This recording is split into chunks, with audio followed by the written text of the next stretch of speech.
Good morning, ladies and gentlemen. My name is Murray Bleach, Chairman of Energy Action Limited. I welcome you to the 2018 AGM of Energy Action. I note we have a quorum and I declare the 2018 Annual General Meeting open. After making my comments, I will call on the CEO, Ivan Slavic, to provide the meeting with an update on the company's business. We will then move to the formal aspects of the meeting described in the notice of meeting, and there will be an opportunity for shareholders to ask questions. I would now like to introduce my fellow directors, John Mackay, Paul Mann, Mark de Kock, Nitin Singhi. You all know Ivan Slavic, who's the CEO, Michael Fay, COO, CFO, and Anna Sandham, our Company Secretary. We also have Ryan Fisk from Ernst & Young here, who's our Company Auditor, and you're most welcome to ask Ryan as many questions as you like. Okay, so just briefly, okay, so I'd first like to thank all the shareholders for your ongoing support of the company during what has been a year of continued transformation and growth for Energy Action.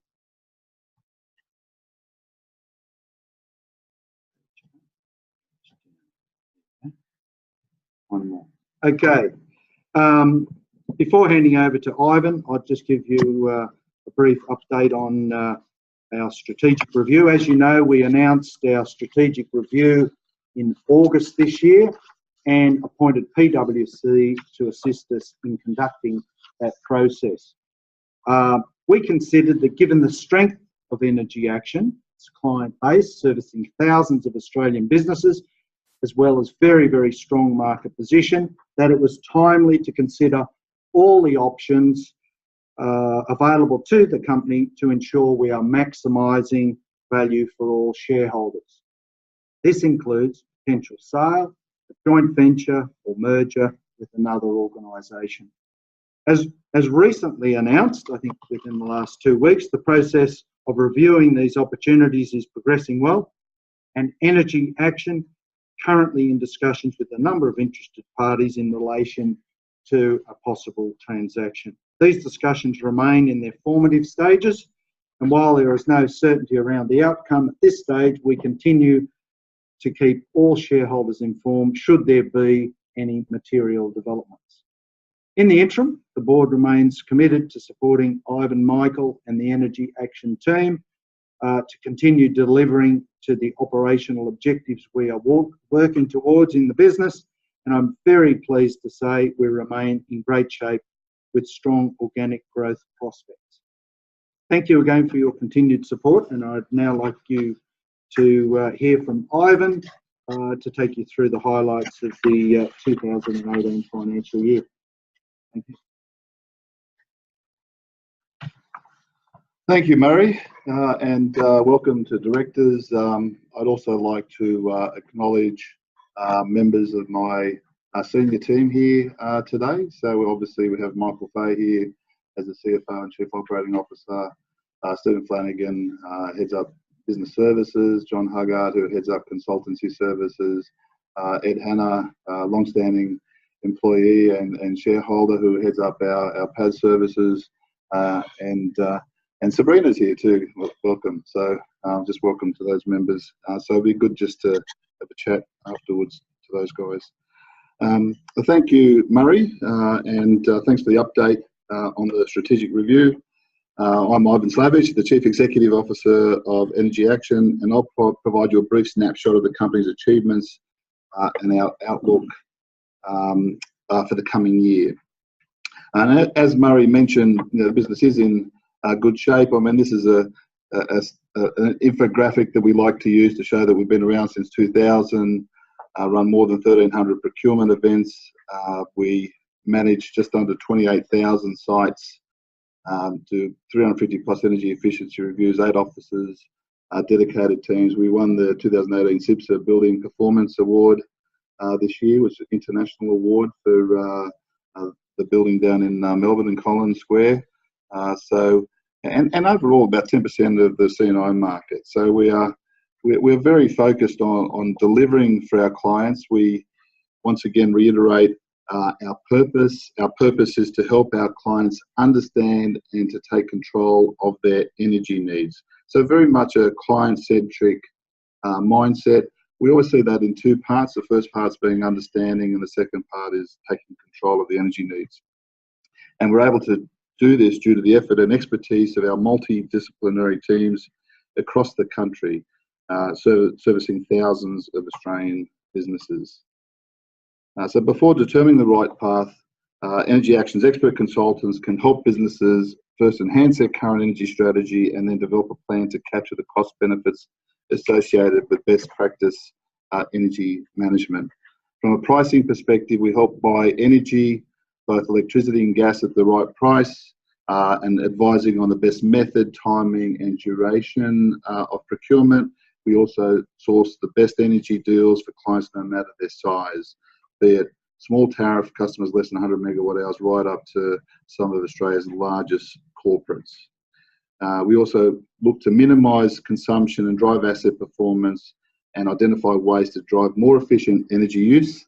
We're also seeing increasing demand for commercial and industrial clients for on-site generation.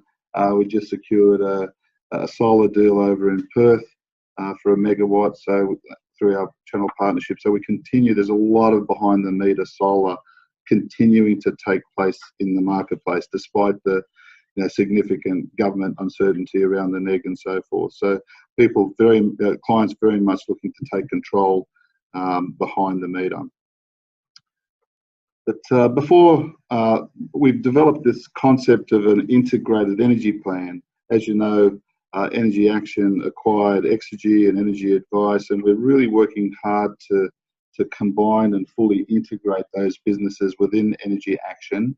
And we see the main mechanism to achieve that is via the integrated energy plan. So we start with, what are their business needs? Where are they now? What do we need to do? And like reducing energy costs being a big component. The cost of energy being a function of both price and volume. So achieving reductions in both those metrics. So, for example, one of the things we might do is, in terms of seeking a reduction, is conduct an energy audit, either a type 1 or type 2 energy audit for the client, and that audit will identify opportunities for the organisation, indicate where we can indicate some cost savings, and then show what the return on investment is for that energy efficiency opportunity, and then implement it.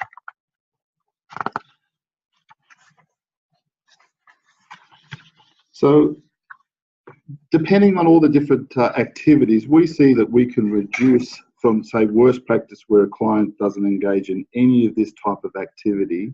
We see that we can reduce up to 60% of the energy cost for a client, be that through procurement, providing our proprietary metrics products, analytics, upgrading LEDs, installing solar, power factor correction, energy efficiency, energy audits, etc. So our intention is to move clients from their current practice to best practice energy management, and we see Energy Action as being the key partner to achieve that objective. And of course, the famous Energy Action Price Index. We see this as really the only chart in the market that shows what's happening in terms of retail electricity prices in the marketplace in South Australia, New South Wales, Vic, Queensland and SA, and we've also recently developed a similar graphic for the West Australian market. It's very popular. Even this graphic has appeared in the Australian Financial Review. It's even seen it in some of our competitor presentations. So that's one of the reasons why we've now watermarked any Energy Action. So in terms of financial results for last financial year, of course, you would have seen the FY18 results, but I'll just quickly go through them again. Focus on improving margins and lowering our cost base. supported a higher net profit after tax for 2018, allowed us to declare a very healthy dividend. So I'm sure as shareholders, you would have been very happy to see that dividend per share go up from 1.4 cents in 2017 up to 4 in 2018. So that's giving back to the shareholders. Group revenues were down year on year on strong growth in the procurement, was offset by declines in revenue from the contract management and environmental reporting part of the business, and project and advisory services businesses. As the business in PAS, project advisory services, are really started to focus more on higher margin consulting work. Cash flow of 6.9 million was up 91% from the prior year, and the conversion of operating EBITDA to cash of 121%. So very strong cash flow generated last year. And the great thing about that was that we reduced our debt by 4.1 during the year.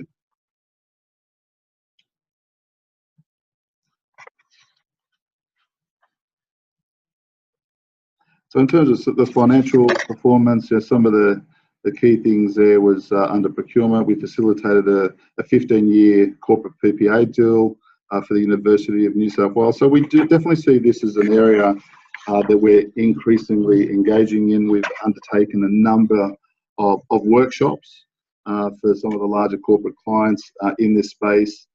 We are also looking at seeing how we can actually get in between the buyer and the supplier in the corporate PPA space, and it is indeed part of our strategy moving forward. The strong growth in auction volumes last year, and we doubled the number of structured products that we had with our clients. So structured products is that product where we provide progressive purchasing for our larger corporate clients.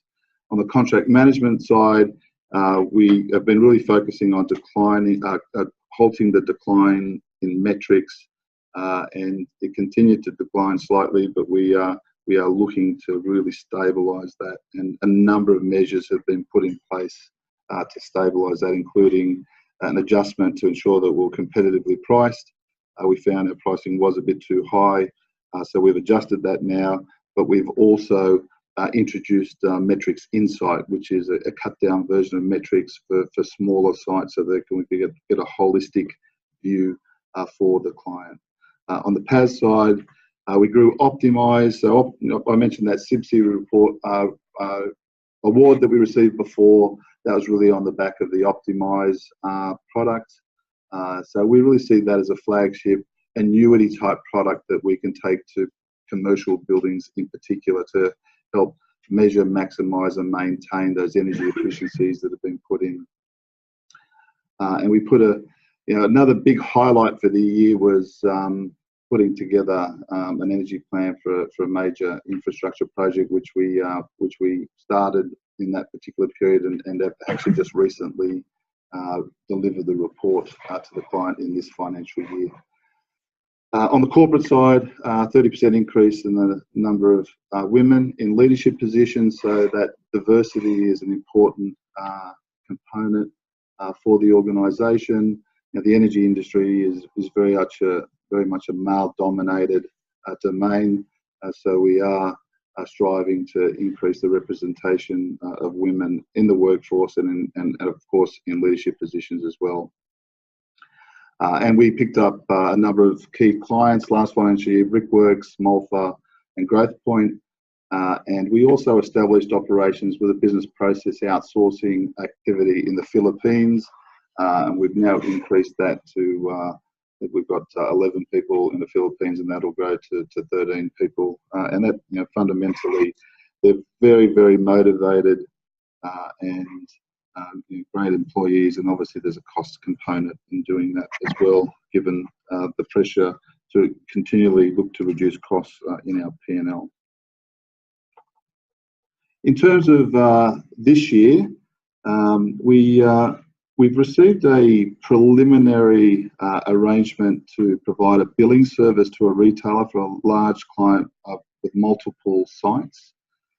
So we're looking to provide it to 11. That should be 1,100 sites, not 1,300 clients. So there's 1,100 sites for this particular client at circa 2 million, and Ed was quite instrumental in making this happen. We still haven't signed the final contract, but we do see that as a very, very high probability, given that we actually have to start billing for that client from January. So this is a pretty exciting opportunity and a new growth area for Energy Action, and this is where gentailers and retail, more and more entities wanting to get into this retail space where they need a trusted consultant in Energy Action in being able to facilitate and provide that service.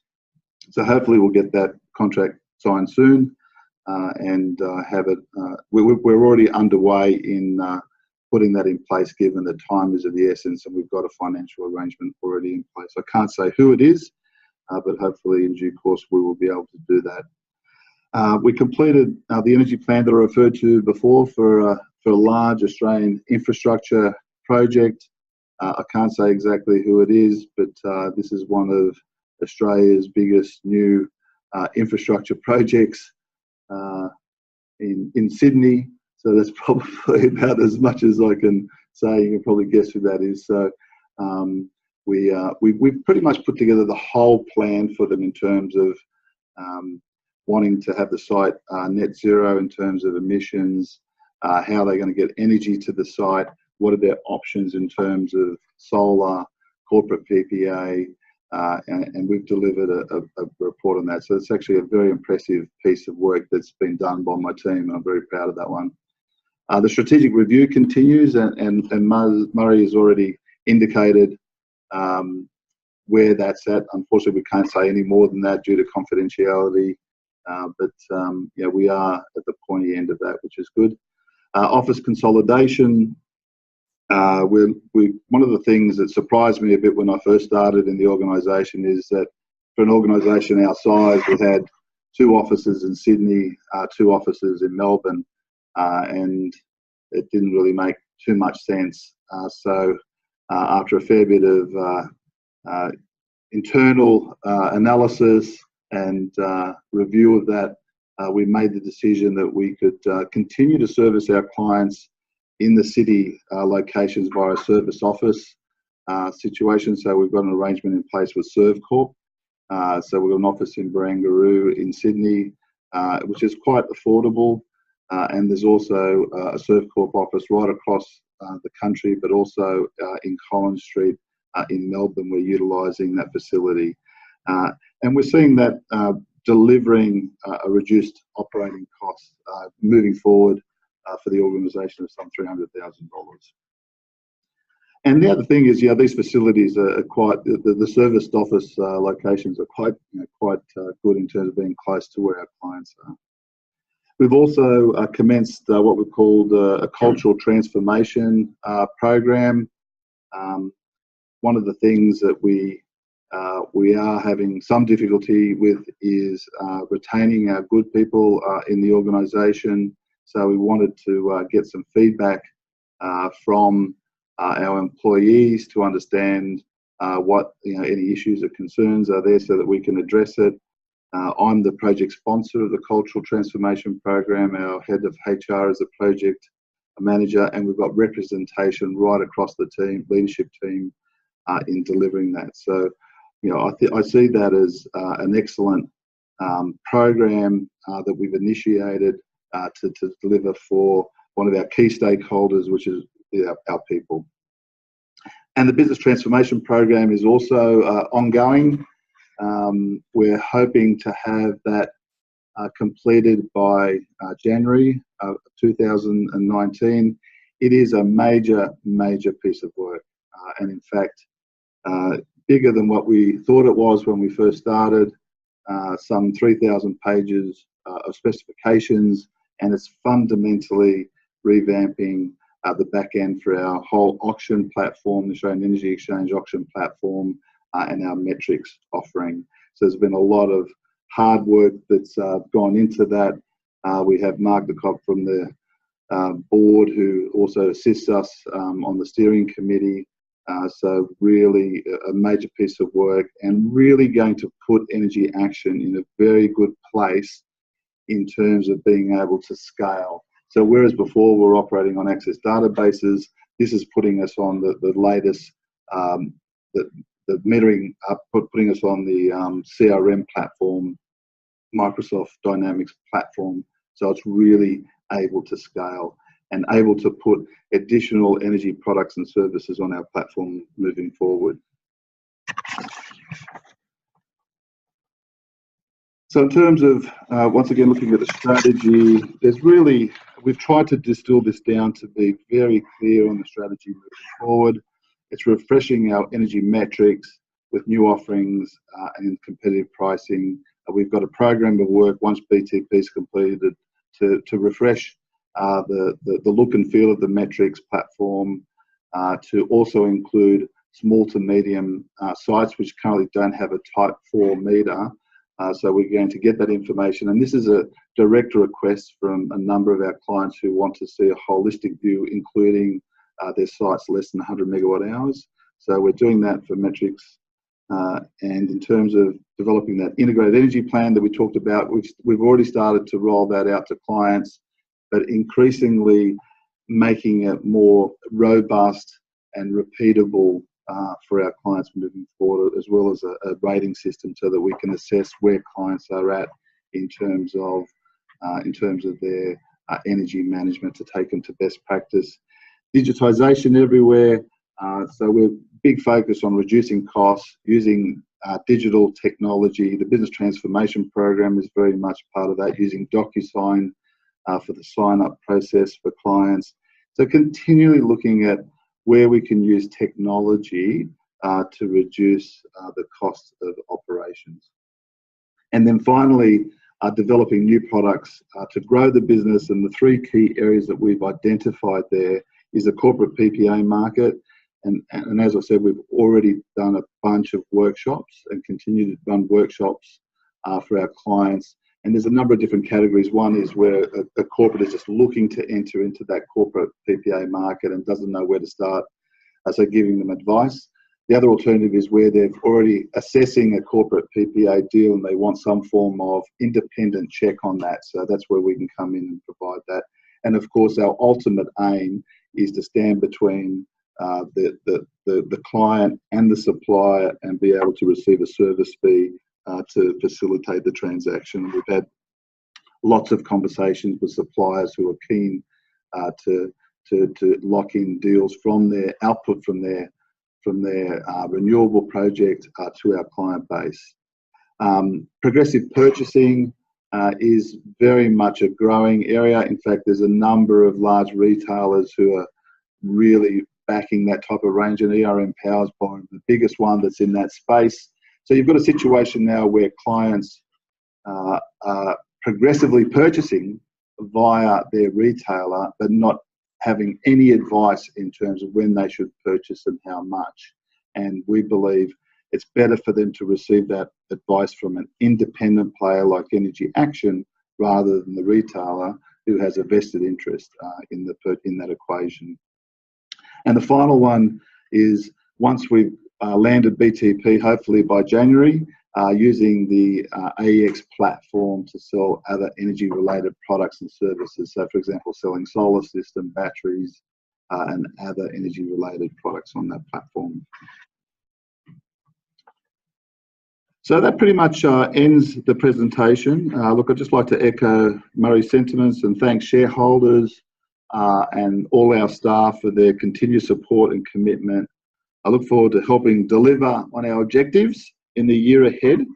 And thank you for attending today.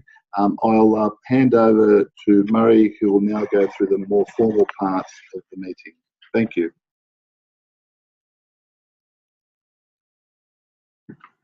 Thanks, Ivan. Okay. So welcome to the formal part of the meeting. The notice of meeting dated 8 October 2018 was circulated to shareholders, and I will take the notice as being read. When you registered today, your attendance, you would have been issued with an attendance card. Only those with a yellow card can vote.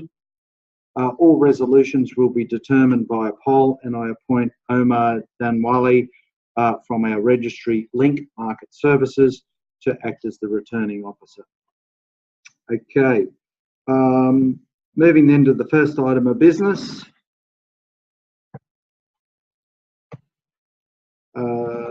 Consideration of the annual report, which includes the financial report, director's report and auditor's report.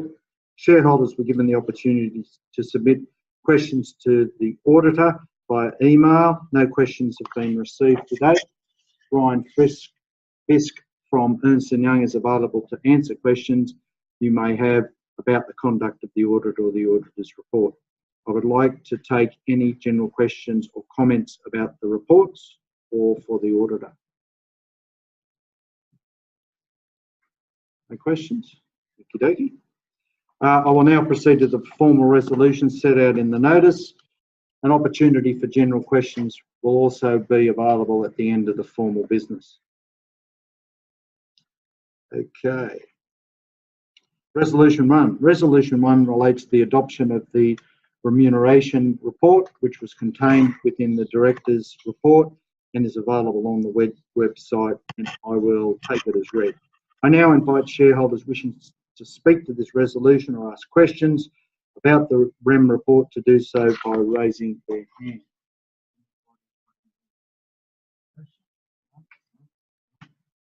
So there's no questions on that.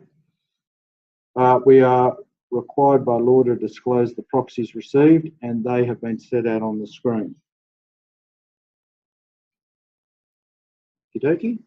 If there are no further discussion, I will now put to the meeting Resolution 1, and I declare the poll on all of the resolutions open. Please record your vote for this resolution on your yellow card. Resolution 2. It is an important one. As Resolution 2 relates to my election as a director, I will step down for a second and the chair.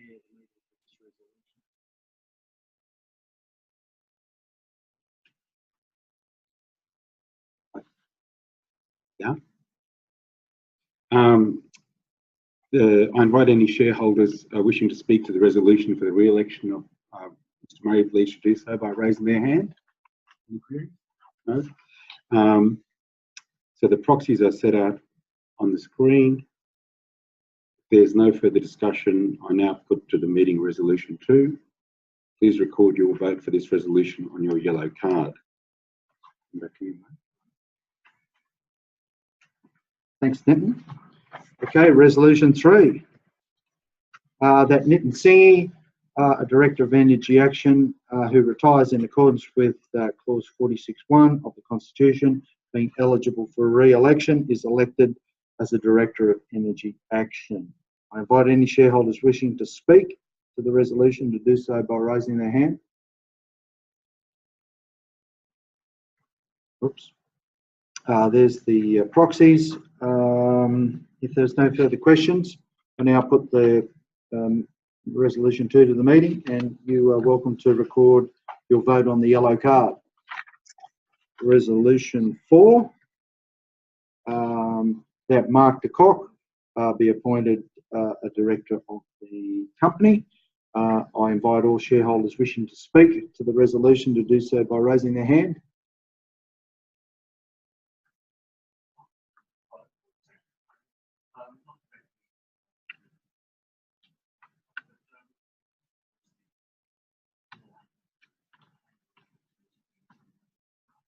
It's a very good question.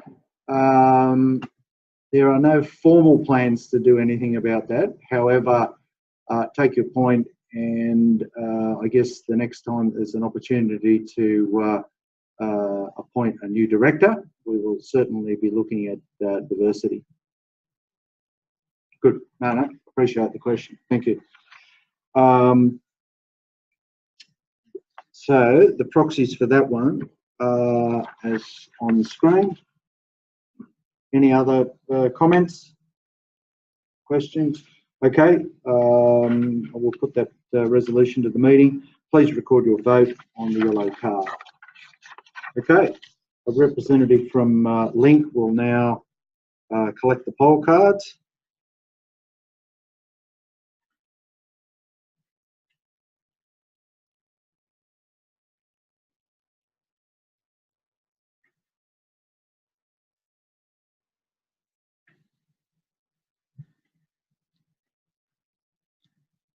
Okie dokie. I declare the poll closed. Now, we would be very pleased, the board and management, to have any questions, queries, or whatever raised by you. If anyone would like to ask some questions, here's a good opportunity to do so.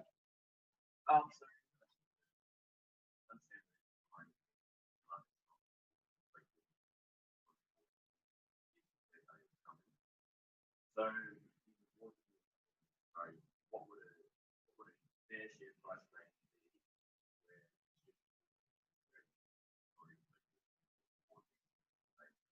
Okay, fair question. I mean, let me go back to your first part. The first part you said the purpose of the strategic review. Well, I actually don't agree with that as the reason for the strategic review. The purpose of the strategic review is as follows.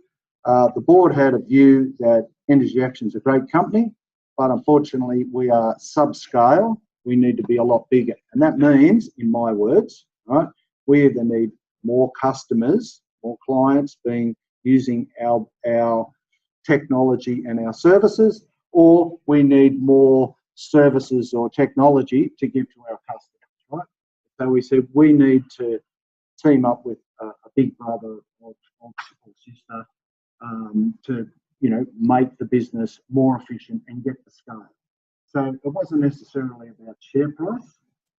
So to answer directly your question, we did not have a target as to what we thought was fair. We did not have a target as to what's the right share price that some partner, if they come along, wants to put on the table as the right number. It was more about where's the right place for this business to go. So that's sort of my view on what it was all about. Any other comments from the board on that?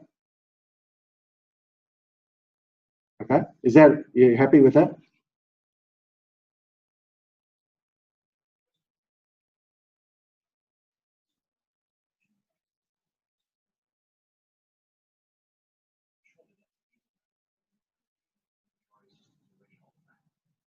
The majority are, in terms of, look at all our IT systems right across the organisation. And look, it's very much a legacy platform. That's more the previous Energy Action. The Energy Advice was primarily a lot of spreadsheets. Yeah.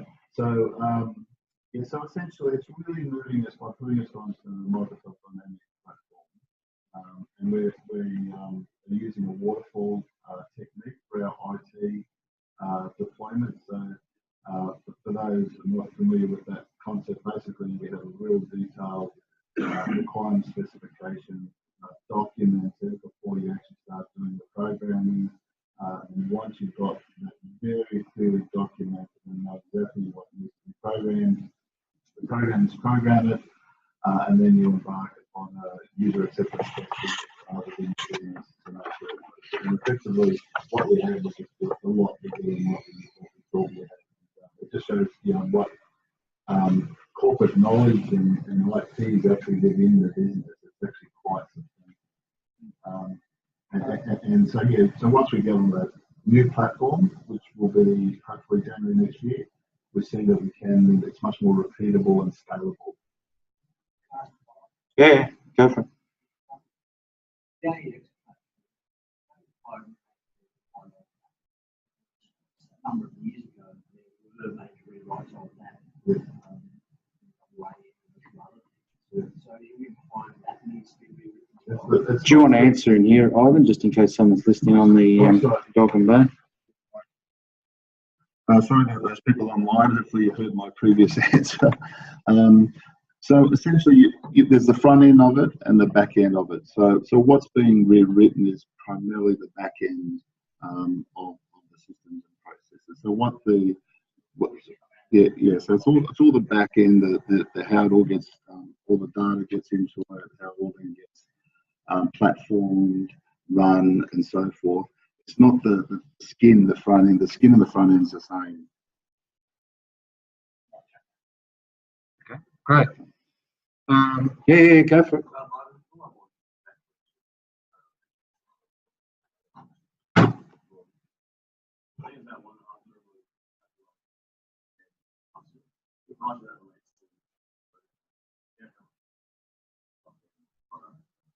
Yeah, so the total cost of the BTP is in the order of $2.5 million.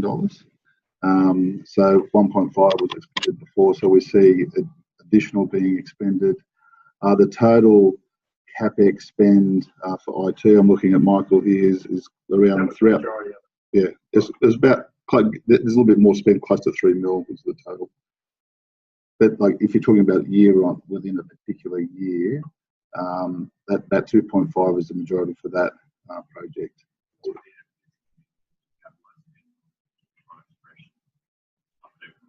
Yeah, once we've got that market,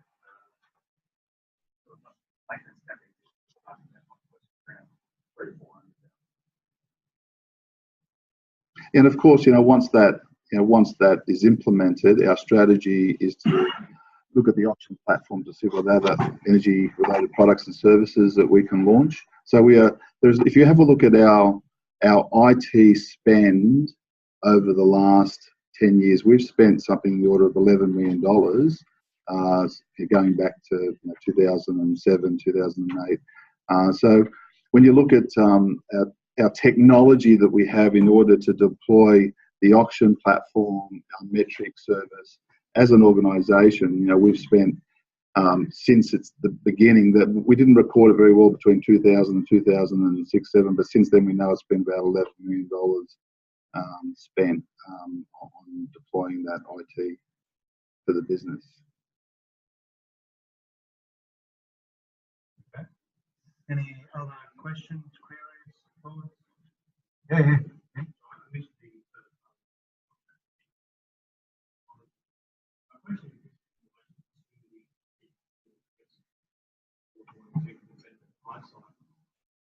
Was the impact of that announcement expected? The impact on, sorry, what impact on share price, impact on business, impact on staff? That you're asking the directors, or Yeah, you can have a go. Yeah, do it up here so that you can. Yeah, I think, Ben, it was, because I think we had a very serious consideration about the impact of the strategic review and whether we wanted to embark on that review on a confidential basis or a non-confidential basis. The board took into account that there were a number of retailers and other counterparties that we deal with, and it would be best to deal with that in a public manner, so to announce it to the market. Once we did that, before we did that, Ivan and Michael undertook quite a lot of work on making sure we had an effective communication plan to all of the staff and explain to them what the strategic review would involve, what it meant for them. And I know there has been some impact on staff, but we really did plan for it as best we could.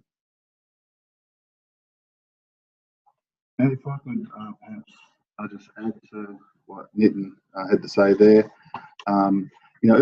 We see that the strategic review is actually a good opportunity for our staff as well, because it's not about, it's all about making the organisation stronger and better in the future. But there's no doubt that it has had an impact. Okay, any other questions, thoughts, queries? No? Okay, so I guess then, unless there's other series of questions, that the results of the poll will be announced shortly via an ASX announcement. Otherwise, as there's no further business, I declare the meeting closed. Thank you for coming along and your support.